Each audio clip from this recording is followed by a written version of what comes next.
Welcome to Tetus Gaming News, where we give you most of the facts, along with some humor to help all of that nasty stuff go right on down.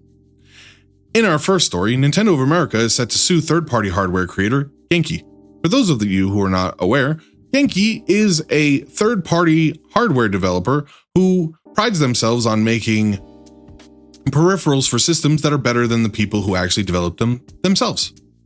Nintendo itself, of course, has never sued anybody before, and so this came as a bit of a... What's up? Yep. Oh, right. Okay, never mind. This is completely par of the course for Nintendo, who is known to sue anybody over anything, including YouTubers, streamers, other game developers. Nintendo claims that they had not issued whatever it was that Genki was showing off at CES 2025, which Genki themselves claimed was a complete replica of the Nintendo Switch 2. Upon hearing this, Nintendo of America sent their goon squads, aka an army of lawyers so massive that it would make Epstein blush, to shut down the booth that Genki had at this convention. For those of you who don't know, CES is a giant convention held once a year where nerds get to show off their e-peens. Anything from massive tech bros to game developers and the like all show up and show off their newest innovations. It was during this CES 25 that Nintendo, upon finding out that Genki had something that they weren't supposed to have, went and sent their legal team after them, and the booth was eventually shut down. Genki posted this statement on X. A note from the Genki team. You may have seen that Nintendo recently filed a lawsuit against us. We're taking it seriously and working with legal counsel to respond thoughtfully. What we can say is this. Genki has always been an independent company focused on building innovative. There was probably more to this post, but I don't really care. Genki themselves have also stated that they will still move forward with entering into PAX East this year and opening up a booth where they'll get to show off more of their stuff. As this goes to show, you can always use copyright laws and other things to strangle out your competition, because you don't have to make a good product if you can force everyone else to not make the product at all. For those of you who have been fiending to play Fortnite on your phones, all 5 of you, I'm sure that you must be elated to know that Epic Games has won in its court case against Apple, where Judge Yvonne Gonzalez-Rogers has ruled that effective immediately, Apple can no longer take a cut from purchases made outside apps and has blocked the tech giant from restricting how developers can point people to the third-party payment options. Now, for those of you who don't know, Epic and Apple have been in a bitter struggle against each other to try to see who can stick whose hands in whose cookie jar. Apple themselves weren't very happy when Epic Games, in a bid to try to stop the mobile designer from taking all of their goddamn money on their game, Fortnite, decided to push players towards a third-party payment option where Apple would not be able to skim off the top. Upon finding this out, Apple CEO said, "To hell with this," and kicked Fortnite off of the iOS game platform. What ensued was multiple different court cases between Epic and Apple, where each giant seemingly thought they won before they lost and then won again. In 2021, the judge sided with Apple on most points, but declared that the company needed to allow app makers to use third-party payment systems, to which Apple firmly responded with, "To hell with this," and kept doing the same shit that they had been doing. In 2023, Apple declared that they had beaten Epic, though they were still forced by the court to allow third-party payment options in their games. It was at this time that internally, Philip Schiller had advocated that Apple just follow these rules, where Tim Cook and fellow chief financial officer, Luca Maestri, said, "Nah, we're not going to do that, and we're going to keep taking these schlubs' goddamn money." Well, it would appear that they had chosen poorly in this, because Alex Roman lied under oath, and that's bad. That's very, very, very bad. Now, Epic Games has seemingly won their case and should be set to reappear onto the iOS store sometime in the coming months. So for all 5 of you who have really been hoping that you could play Fortnite mobile, God bless you. Rejoice.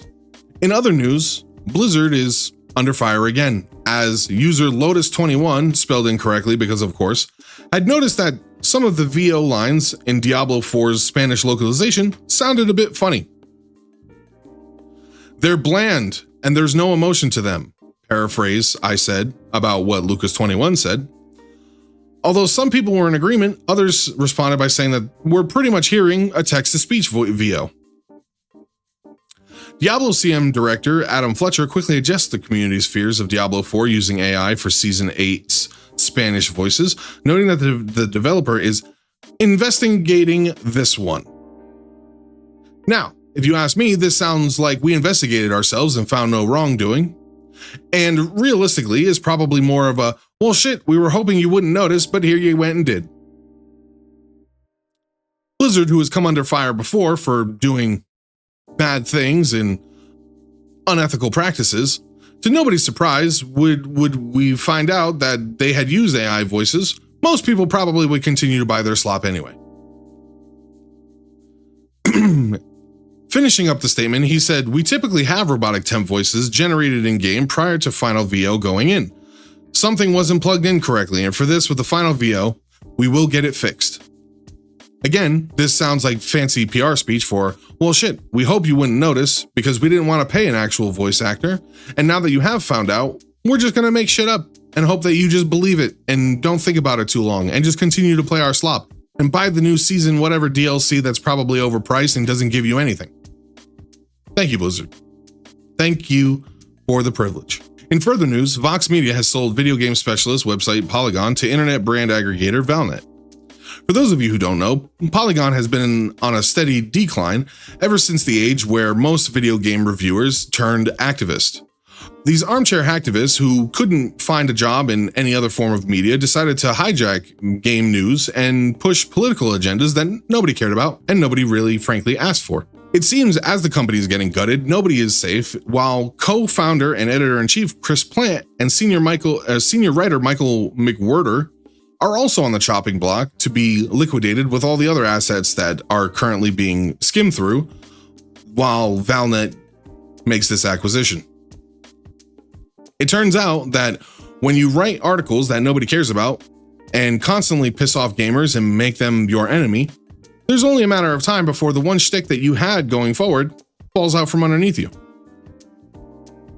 I promise that moving forward, most of us will piss on the ashes of Polygon and laugh to ourselves as we look to brighter futures where maybe other video game news outlets will learn from their mistake. In other news, Transformers fans continue to take L's. Who could have seen this coming? While none of us, if we really ask ourselves, have had a Transformers game that was worth playing in the last 20 years, let alone buying, Splash Damage has announced that it will be canceling Transformers Reactive, a multiplayer game revealed by the studio in December 2022. To nobody's surprise, nothing has really been released about this game except for a few splash arts and other things that say, hey, our game wasn't derivative, we promise. However, our funding has dried up and now we're stopping. Unfortunately, all 10 of you who watch this and really love Transformers, it seems like it'll be about another decade before you get a game worth playing.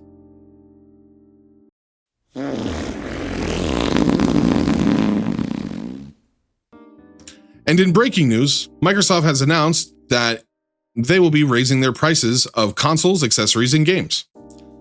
That's right. On the coattails of the debacle with Nintendo, where they said, hey, you guys will buy anything we tell you to, now shut up and give us your money, Microsoft decided to have a hold my beer moment. An insider from Microsoft, giving a statement to somebody at IGN, said, we understand that these changes are challenging and they were made with careful consideration given market conditions and the rising cost of development. Looking ahead, we continue to focus on offering more ways to play, more games across any screen, and ensuring value for Xbox players. Now, for those of you who don't know, I speak bullshittanese, and I can decipher this for you in this horribly packaged PR speak. Essentially, what this insider is telling IGN is, these yacht parties filled with drugs and hookers aren't going to pay for themselves, and so we're going to make you pay for them. That's right. Every single console that they currently own will be seeing a price increase in games as soon as early as next holiday season, you can expect to be paying $80 for the privilege of playing their slop. Of course, people have taken to the internet on both sides of the coin, and of course, there are people dumb enough to believe that this is purely due to tariffs and not a expertly crafted business move to increase the price of your bullshit and then blame some other guy for why people have to pay more and more money for this stuff. Well, that's been all, folks. Thank you for coming to Tetus Gaming and watching our shitty news site. I want to say thank you to everybody who stuck around with the channel changes. Moving forward, our newscast will be covering more topics and will probably not suck so bad. However, this is a proof of concept that I wanted to get out to you guys as soon as possible and see how it worked out. Moving forward, we'll also have other series hitting the channel as well as streams. So I've been Tetus, signing off, and I'll see you next time.